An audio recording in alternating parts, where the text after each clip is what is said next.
1번 3월 30일 미국 애너하임에서 원재료를 수입하면서 인천 세관장으로부터 아래와 같은 수입 전자세금 계산서 발급받고 부가가치세와 통관 재비용을 현금으로 지급하였다. 재비용은 미차품 계정을 사용할 것. 만약에 미차품 계정 쓰라는 말 없으면 원재료라고 쓸 거예요. 근데 미차품 써라 그랬으니까 얘는 도착하면 원재료로 대체하겠다는 이야기예요. 그럼 부가가치세는 공제되니까 부가세 대급금이고 통관 재비용인 관세 통관 수수료는 이걸 미착품이라고 처리하라는 거죠. 우리 취득원가에 포함할 거. 얘는 환급되는 거 아니니까. 그럼 이제 얘 끝났네요. 매입세 공제되는 거니까 55번 수입이고. 자, 그럼 이건 부가세 신고하고 관련이 있으니까 날짜 3월 30일 날 55번 수입 원재료 500만 원 인천 세관자 수입 전자세금 계산서 분계는 혼합. 그럼 아래 부가세 대급금은 환급 받는 거고 차변에 미착품으로 둘이 합치면 65만 원. 이 돈을 현금으로 지급했다. 이렇게 써주면 되겠죠. 방금 제가 미착품 쓰란 말 없으면 이걸 원재료라고 쓰면 된다는 거였어요. 근데 얘는 지금 미착품에다가 도착하면 원재료로 이 계정 항목을 대체하려고 써두는 거예요. 자, 다음 두 번째 4월 26일 매출거래처 주식회사 한마음 구매팀 직원과 주식회사 영의정에서 점심 식사를 하고 16만 5천 원을 국민카드로 결제하였다.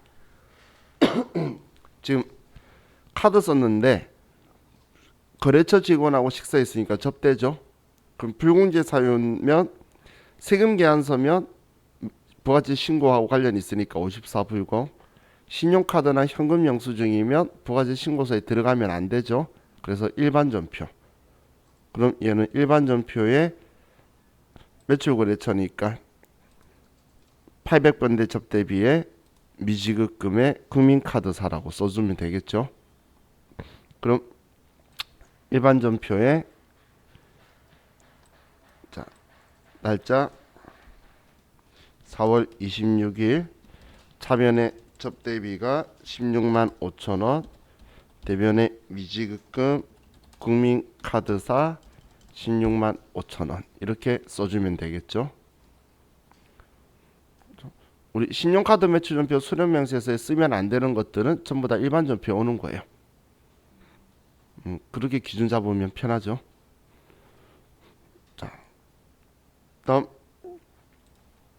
3번 7월 29일 백두식당으로부터 공장 생산라인 직원들의 야근 식사를 제공받고 다음과 같이 종이 세금 계산서를 수취하였다.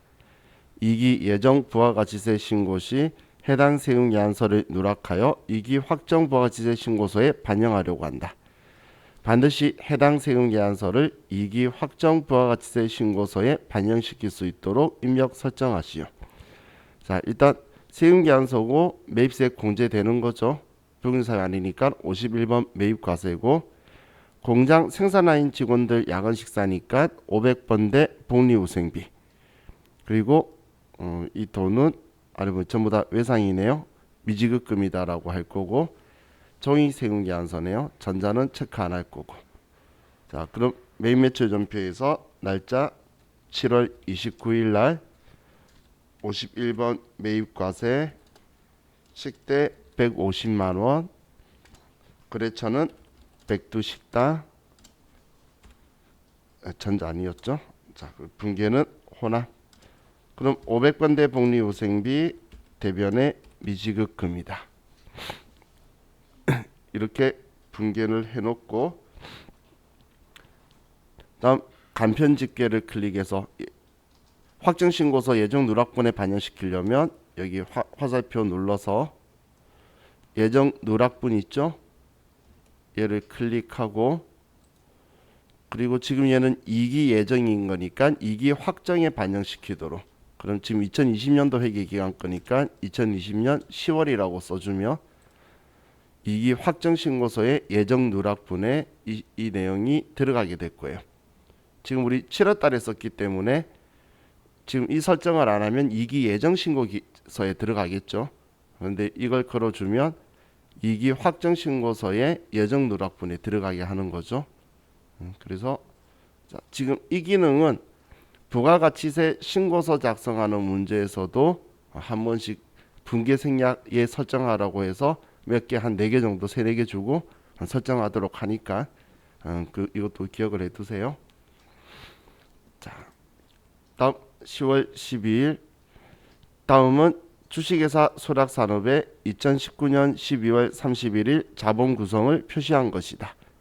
2020년 10월 12일 자기주식 200주를 총 100만 원에 처분하고 대금은 보통 예금으로 수령하였다. 자, 그럼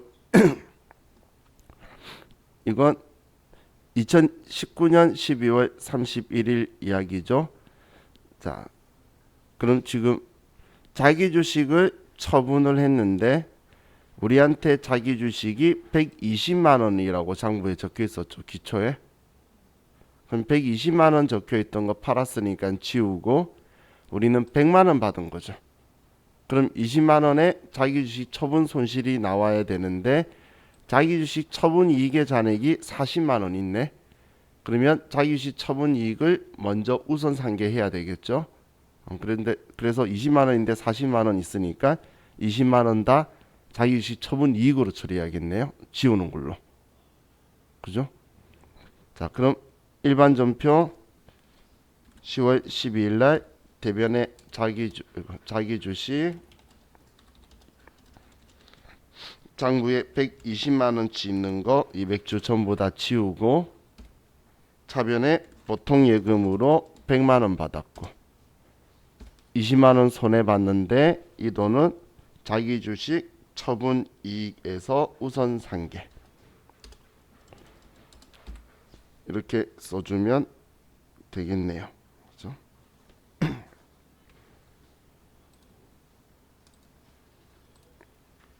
자, 1번 당사는 부가가치세 신고와 관련된 다음 자료를 토대로 2020년 1기 확정 부가가치세 신고서를 작성하시오. 모두 4월, 6월에 발생한 거래로 가정하고 전표 입력은 생략한다.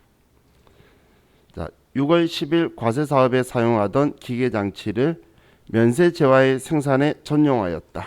면세사업에 전용된 기계장치에 대한 내용은 다음과 같다. 당해 기계장치는 매입시 세금계산서 수령하였고 매입세액은 전액 공제되었다.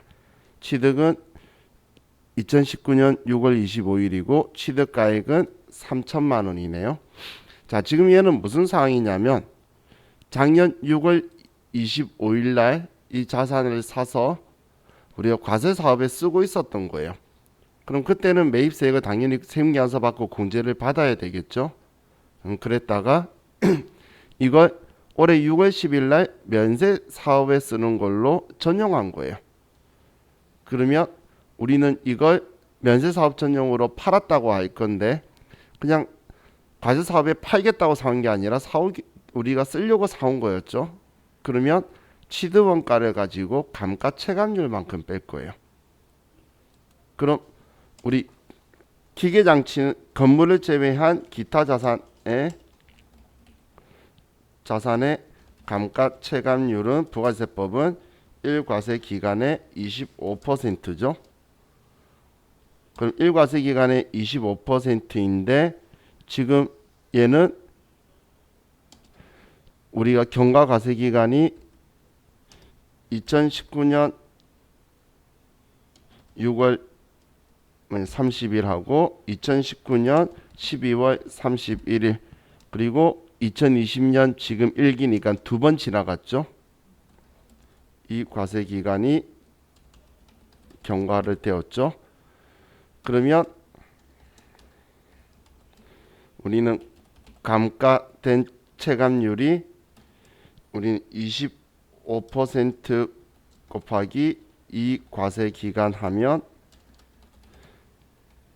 50%가 달았다는 거예요. 그러면 남아있는 것도 50%란 이야기죠. 그래서 그러면 이거의 과세 표준은 1,000 500만 원이 되게 되겠죠. 3천만 원의 절반. 이 금액에 우리가 팔아버렸다고 하겠다란 이야기예요. 이 금액에. 자, 그리고 간주 공급이니까 당연히 증빙이 없겠죠. 그래서 얘는 과세의 기타로 가야 되겠죠. 얘는 증빙이 없으니까 과세의 기타로 갈 거고. 자, 이번에 다음은 일기 확정 신고 기간 중 당사의 제품을 전용한 내용이다. 부가세 신고서에 반영하시오. 자, 제품에 대해서 이야기하는 거니까 얘도 매입세 공제 받았으니까 간주 공급을 이야기하는 거겠죠. 그래서 아래 전용된 당사 제품은 매입세 공제 적용받은 것이며 부가세 과세 사업에 해당하는 거다라고 적혀 있는 것, 이제 얘는 간주 공급을 이야기하려고 하는 거예요. 그럼 거래처의 접대 목적으로 사용한 거는 사업상 증여에 걸리죠. 그래서 얘는 시가로 팔았다고 할 거고, 면세사업 전용도 자가 공급에 있죠. 그러면 얘도 시가로 팔아버린 걸로 할 거고, 업무용 승용차 수선에 사용한 것도 비용업용 소형 승용차 유지를 위해 쓴 거니까 200만 원에 팔았다고 할 거고, 서울시에 무상으로 준 거는 얘는 과세 거래로 보는 게 아니죠. 그러면 얘네들도 다 간주 공급이니까 과세의 기타 4번 칸에 들어가야겠네요. 자, 그리고 제품의 직매장 반출이 있네요. 자, 원가 1,000만 원, 시가 1,500만 원이며 적법하게 세금계산서 발급하였고, 당 사업장은 사업자 단위 과세 사업자나 총괄납부 승인 사업자가 아니다. 이 말은 얘는 직매장 반출에 대해서 세금계산서 발행했고, 그리고 얘는 사업자를 위한 제도죠. 사업자를 위한 제도 직매장 반출, 판매 목적 타 사업장 반출은 원가로 세금계산서 발행하는 거죠. 그죠? 그러면 얘는 세금계산서 발급에 1번 칸에 1,000만 원이라고 써줘야 되겠네요. 자, 그럼 이제 내용 분석했으니까 부가가치세 신고서에 가서 4월부터 6월, 일단 4번 칸에는 1,500만 원, 30만 원, 700만 원, 200만 원. 그래서 2,430만 원이 4번 칸에 가야 되고, 그리고 1번 칸에 1,000만 원이다. 이렇게 두 개만 들어오면 이번 문제는 끝이네요. 그죠? 다양한 곳에 간 건 안 갈 게 없죠. 자, 세무 2급 때는 난이도 확실히 틀리죠. 하지만 얘는 똑같잖아. 자, 이번 다음 자료에 의하여 주식회사 소략산업의 2020년 2기 부가가치세 확정신고 기간에 대한 부동산 임대 공급가입명세서를 작성하시오. 얘는 부동산 임대 공급가입명세서 작성하는 것만 시킨 거니까, 위 임대료 매월 말일날 받기로 계약하고 전월세임계산서 발급하고 있다. 이 상관없어요. 문제는 부동산 임대 공급가입명세서 작성만 하는 거죠. 그러면 부동산 임대 공급가입명세서로 가서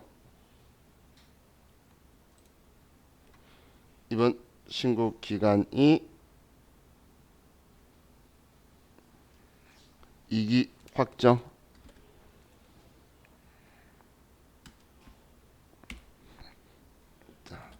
하늘상사 동은 없으니까 띄워놓고, 면접 사무실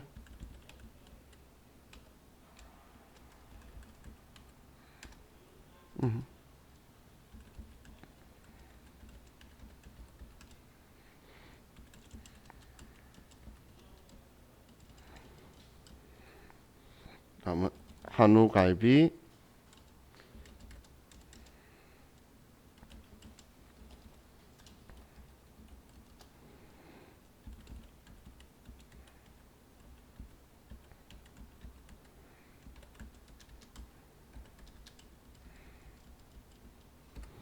자, 이렇게만 쓰면 쓰고 저장하면 얘는 끝이네요. 그렇죠? 자, 다음은 2기 부가가치세 확정신고와 관련된 내용이다. 입력된 데이터 무시하고 아래 자료를 이용하여 12월 31일 부가가치세 확정신고와 관련된 계정을 정리하는 회계 처리하시오. 자, 보니까 부가세 대급금이 잔액이 이 금액이 있고, 다음 부가세 예수금이 4,310만 원. 자, 그리고 미수금 계정에는 2기 부가가치세 예정신고 시 미환급세액 50만 원이 포함되어 있다. 그럼 얘 빼고 미지급 세금이 되겠네. 그죠? 지금 얘 둘이 차이가 나빠할 건데 예정신고 미환급 받은 거 빼고 낼 거잖아. 그러면 이 금액 대변에 지워줄 거고, 다음 위기 부가가치세 확정신고 시 세금계산서 관련 가산세 20만 원이 발생했대요. 얘는 세금과 공가로 해서 얘는 더 내야 되겠네요. 납부할 세금, 미지급 세금, 환급 세금, 미수금 처리할 거. 자, 부가가치세 정리는 예수금은 대변에 있던 거 차변에 보내고, 부가세 대급금은 차변에 있던 걸 대변에 보내는 게 분계 첫 시작이죠. 자, 그럼 일반 전표 12월 31일로 가서 차변에 부가세 예수금 4,310만 원, 대변에 부가세 대급금 3,310만 원. 그럼 이대로라고 하면 1,000만 원 내야 되는데 예정신고 때 미환급세액이 있죠. 그래서 그걸 그때 미수금 적은 걸 대변에 미수금 지워주고 50만 원. 자, 그런데 그럼 950만 원 내야 되는 줄 아는데 가산세 20만 원 있는 거예요. 차변에 800번대 세금과 공가 20만 원. 그래서 970만 원을 미지급 세금이다라고 해서 내야 된다. 이렇게 정리해 줘야 되겠죠.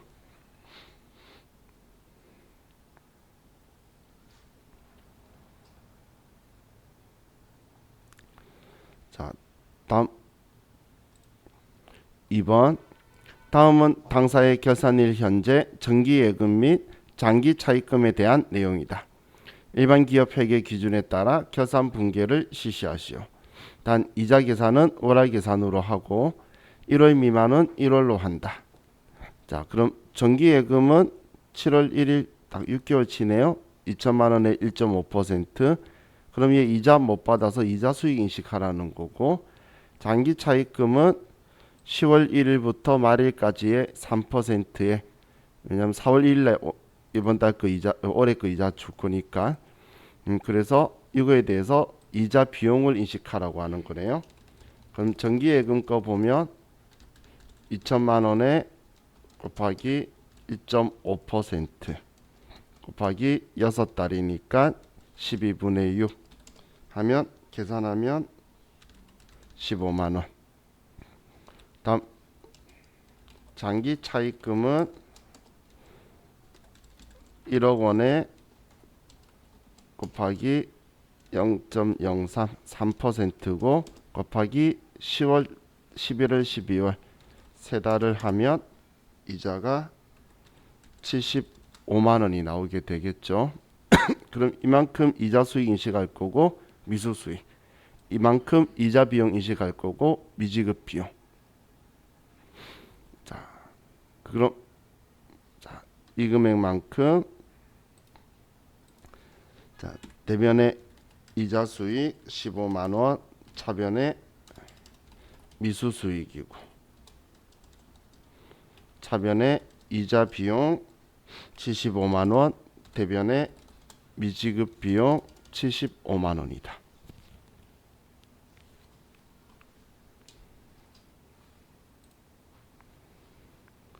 자, 다음 당사는 퇴직연금에 가입하고 있으며 9월 30일에 생산부서 직원에 대한 퇴직연금은 확정급여형으로 가입하고 2,500만 원을 보통예금으로 납입하였고, 판매부서 직원에 대한 퇴직연금은 확정기여형으로 가입하고 1,300만 원을 보통예금으로 납입하였다.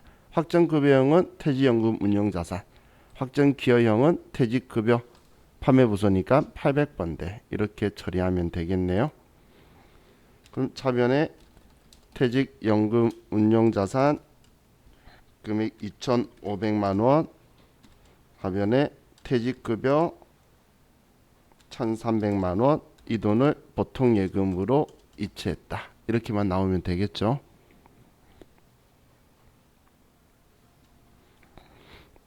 다음 4번, 회사는 영업권에 대한 상각기간으로 내용연수 5년 상각방법으로 정해법 그리고 표시방법으로 직접법을 채택하고 있다.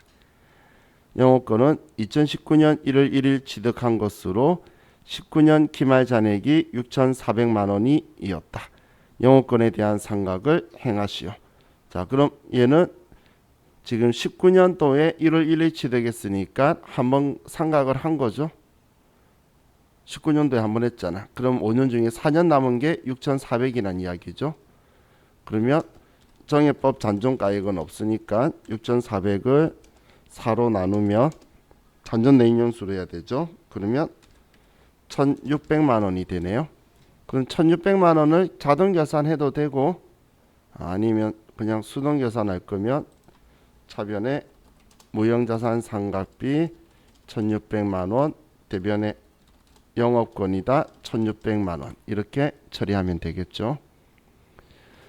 자, 우리한테 문제 줄 때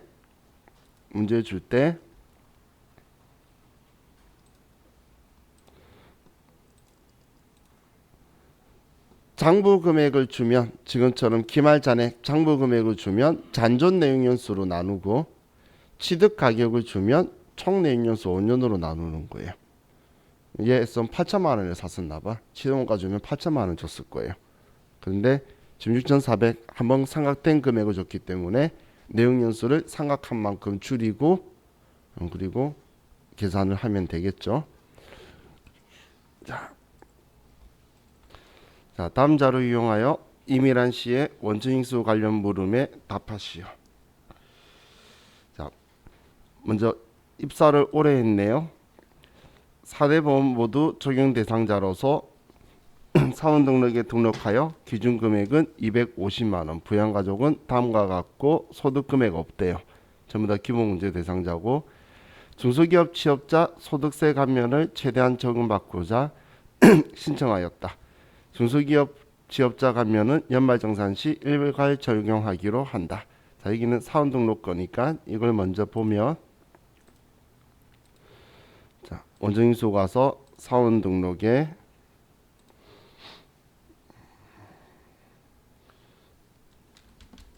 (500번) 이미란 주민등록번호. 자, 입사는 올해 2020년 5월 1일. 자, 그리고 그 외에 사무직이니까 특이한 거 없고, 우리 기준 금액이 250만원. 보수월액이나 기준 금액이라는 표현을 써줄 거고, 그리고 부양가족은 여기에서 본인은 지금 이미 일한 여자죠. 배우자 있고 자녀 있고, 그럼 배우자 있으니까 부녀자 공제 될 거고, 지금 배우자의 주세형,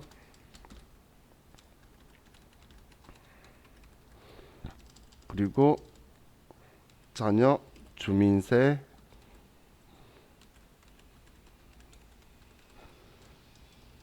자, 이렇게 쓰면 자, 입력은 끝났고, 다음 추가사항에서 중소기업 취업 감면 여기서 하는 거죠.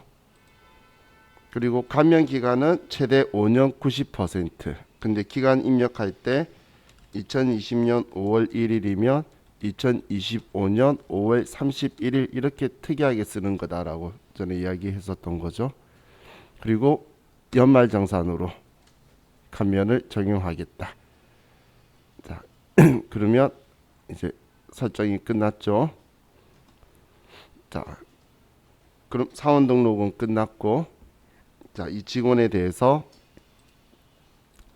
자, 아래 급여 자료 입력인데 뭐 기본급, 기타 수당, 식대 이렇게 있고 대출금이 있네요.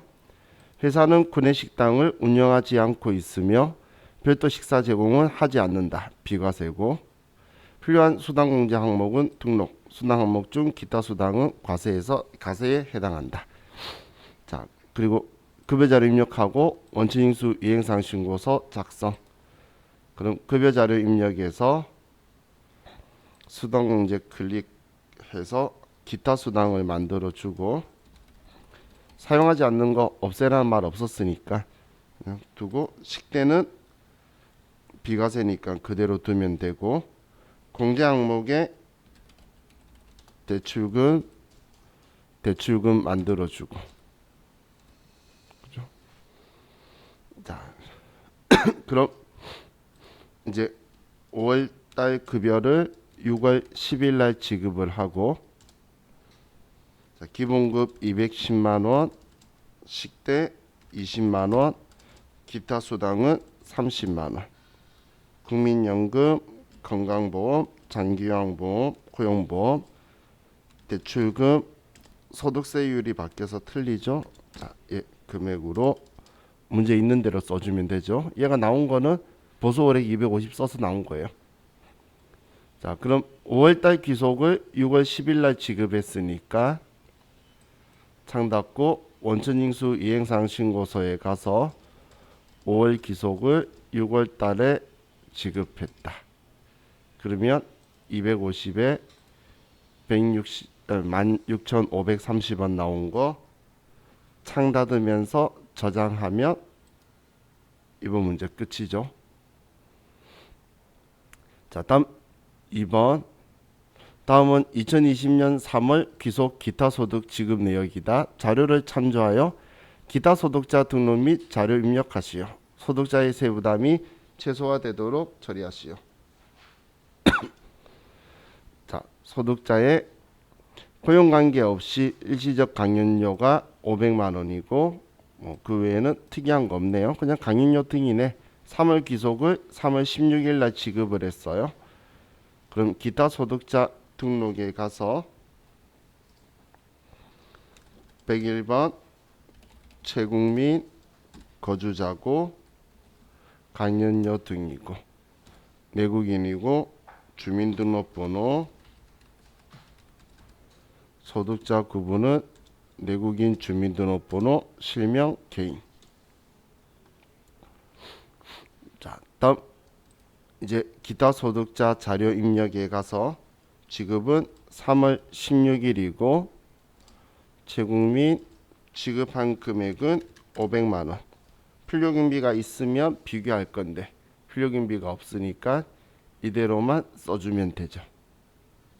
그죠? 이렇게 하면 기타 소득자 자료 입력 끝났고 자, 다음 3번 다음 자료는 2020년 9월 30일 퇴사한 영업부 최유람에 관한 자료이다. 자료를 이용하여 사원등록 내용 수정 및 퇴직소득 자료를 입력하고 퇴직소득 원천징수 영수증을 작성하시오. 사원등록 수정하라는 건 퇴사일자 입력하라는 거네. 그리고 우리 전에 과세대상 자발적 퇴사 퇴직금은 11월 10일 지급일은 자, 그럼 먼저 사원등록에 가서 최유람의 퇴사 연월일을 2020년 9월 30일로 써주고 자, 그리고 이제 퇴직소득 자료 입력으로 가서 지급을 우리는 10월 달에 했어요. 그죠? 근로자고 F2번 눌러서 최유람의 퇴직. 귀속은 9월 달이죠. 그만둔 달이 귀속월이고 지급이 10월 10일 했으니까 지급한 날이 영수한 날이에요. 2020년 10월 10일. 자, 자발적 퇴사 맞고 9월 30일 그만뒀고 2020년 10월 10일 날 지급했고 과세 대상 퇴직급여가 7,430만 원이다. 날짜만 여러분들이 맞춰서 써주시면 되죠. 퇴직은 그만둔 달이 귀속이고 지급한 달은 그 달 날짜인데 컴퓨터는 지급한 달의 마지막 날로 나오니까 그 날짜를 좀 손봐 주시면 돼요. 아시겠죠? 자, 그럼 마지막 퇴직소득 원천징수 영수증은 입력한 후에 영수증 열어서 10월달 지급했죠. 10월 하면 열었느냐 안 열어도 시험 때는 문제 없어요. 얘는 따로 블록이 되는 적용이 아니기 때문에 그래도 찝찝하니까 열었다 그냥 닫으시면 얘는 끝나는 거예요.